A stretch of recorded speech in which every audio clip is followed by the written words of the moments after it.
오늘 함께 나눌 하나님 말씀은 레위기 9장 15절에서 21절 말씀입니다.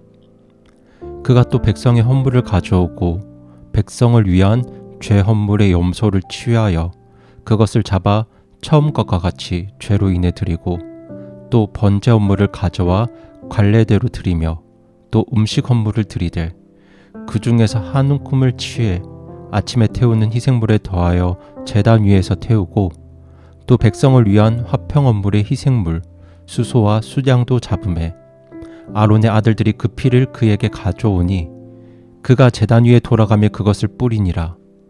그들이 또 그 수소와 수양의 기름과 꼬리와 내장을 덮는 것과 콩팥들과 간 거풀을 가져다가 그 기름을 가슴들 위에 놓으매 그가 그 기름을 제단 위에서 태우고 아론이 가슴들과 오른쪽 어깨를 치회하여 주 앞에 요제 헌물로 흔드니 모세가 명령한 것과 같았더라. 아멘. 지난주 저는 아론이 자신과 자신의 아들들을 위해서 드렸던 제사에 대해 말씀을 나누었습니다. 오늘은 아론이 자신을 위하여 드린 제사에 이어서 이스라엘 백성들을 위하여 제사를 드리는 장면을 보게 됩니다. 아론은 백성들을 위한 제사를 드릴 때도 죄헌물, 번제헌물, 음식헌물, 화평헌물 이렇게 4가지 제사를 드렸습니다. 다만 오늘 본문에서는 다른 제사에 비해서 음식 헌물에 대한 내용이 비교적 자세하게 묘사되고 있습니다. 그 이유는 오늘 본문에서 드려진 음식 헌물이 바로 이스라엘 백성들이 가장 처음으로 드리는 음식 헌물이었기 때문입니다. 우리가 오늘 본문에서 주의해서 살펴볼 말씀은 바로 21절 말씀, 모세가 명령한 것과 같았더라 입니다. 모세가 명령한 것은 바로 하나님의 말씀과 명령이었습니다. 그러니까 아론은 철두철미하게 하나님의 명령에 따라 백성들을 위한 제사를 집례했다는 것이죠. 제사는 하나님을 위한 것이기 때문에 하나님의 말씀과 하나님의 규칙에 따라 행하는 것이 당연한 일입니다. 그런데 오늘 많은 성도들이 착각하는 것 중에 하나가 바로 예배는 누구를 위한 것인가의 문제입니다. 많은 성도들이 입술로는 예배가 하나님을 위한 것이라고 고백하지만 실제로는 예배가 자기를 위한 것이고 사람들을 위한 것이라고 착각합니다. 그래서 예배를 드릴 때도 내가 얼마나 은혜 받고 위로 받았는가, 내가 얼마나 흡족한가에 더 비중을 둡니다. 물론 우리는 예배를 통해서 주님이 주시는 은혜와 위로를 경험할 수 있습니다. 그것을 부정하진 않습니다. 하지만 그렇다고 예배를 드림에 있어서 내가 얼마나 많은 것을 누릴 수 있는가에 비중을 두는 것은 사실 어리석은 행동입니다. 예를 들면 이렇습니다.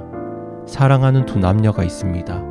이 연인들은 교제와 데이트를 통해서 사랑과 기쁨과 위로와 격려를 경험합니다. 그런데 이러한 교제와 만남이 지속되기 위해서는 서로가 상대의 마음과 기쁨에 집중해야 합니다. 두 사람 모두가 내가 원하는 것보다 상대가 원하는 것이 무엇인지 살피고 내가 즐거운 것보다 상대가 즐거운 것이 무엇인지 살필 때 그 관계는 오래도록 유지될 수 있습니다. 그리고 그러한 관계가 바로 사랑의 관계입니다. 데이트를 통해서 내가 기쁨과 위로를 얻을 수 있다고 해서 나의 기쁨과 나의 즐거움에만 비중을 두고 그 만남을 유지한다면 그 관계는 결국 깨어질 것입니다. 진정한 사랑의 관계는 내가 얼마나 더 상대방의 마음과 즐거움과 기쁨을 살피고 집중하는가에 달려 있습니다. 하나님과의 관계도 마찬가지입니다. 사람을 위해 일하는 분은 바로 하나님이십니다. 하나님은 사람을 위해서 정말 많은 일들을 하셨고 지금도 많은 일들을 하고 계십니다.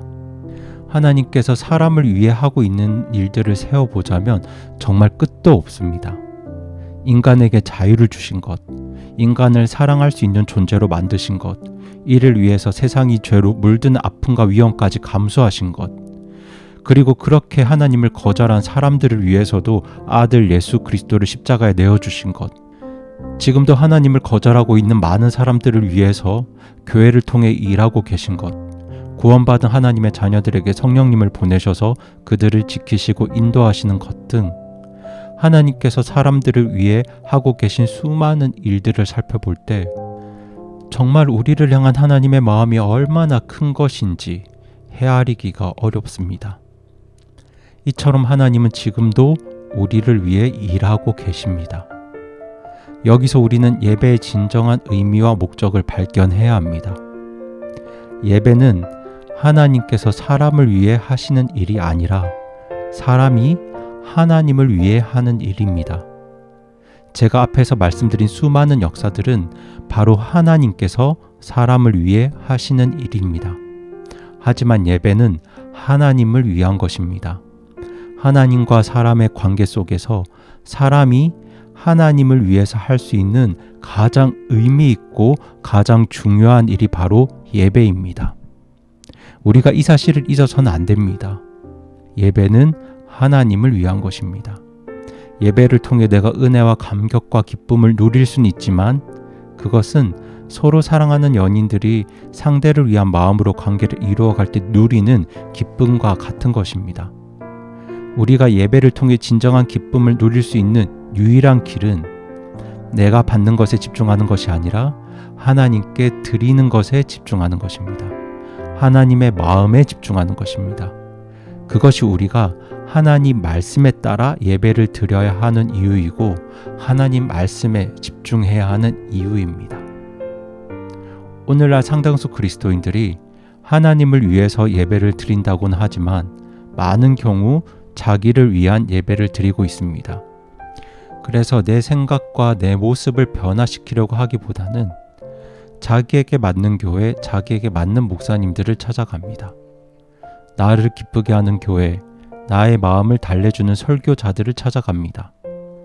그래서 대한민국에서 교회 간 성도들의 수평 이동이 점점 늘어가고 있습니다. 물론 교회를 옮길 수밖에 없는 불가피한 상황이 있음을 저는 잘 알고 있습니다. 그러나 그런 경우가 아니더라도 하나님을 위한 예배가 아니라 나를 위한 예배를 찾아가는 수많은 그리스도인들이 존재한다는 것은 사실입니다. 저는 여러분이 레위기를 묵상하는 가운데 하나님을 위한 예배가 무엇인지를 깊이 깨닫고 묵상하시길 바랍니다. 여기서 우리가 잊어선 안 될 사실이 있는데 그것은 바로 하나님과 내가 다르다는 것이죠. 그 말인즉 나의 기쁨과 하나님의 기쁨이 다를 수도 있다는 겁니다. 그래서 우리는 더욱 예배를 향한 하나님의 말씀과 하나님의 뜻이 무엇인지를 깊이 살펴야 합니다.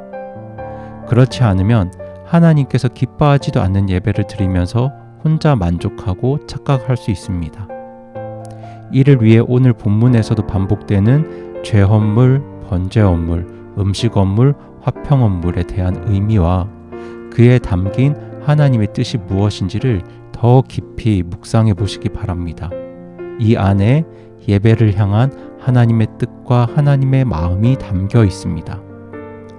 당장 이런 제사들에 대한 의미가 잘 이해가 되지 않는다면 앞서 올려드린 오늘의 양식을 다시 들으면서 정리해 주시기 바랍니다.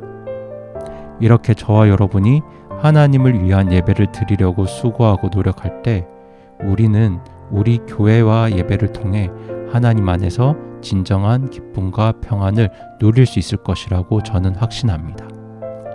이 확신 가지고 하나님께서 받으시고 기뻐하는 우리 교회가 되기를 간절히 바라며 오늘 말씀을 마칩니다.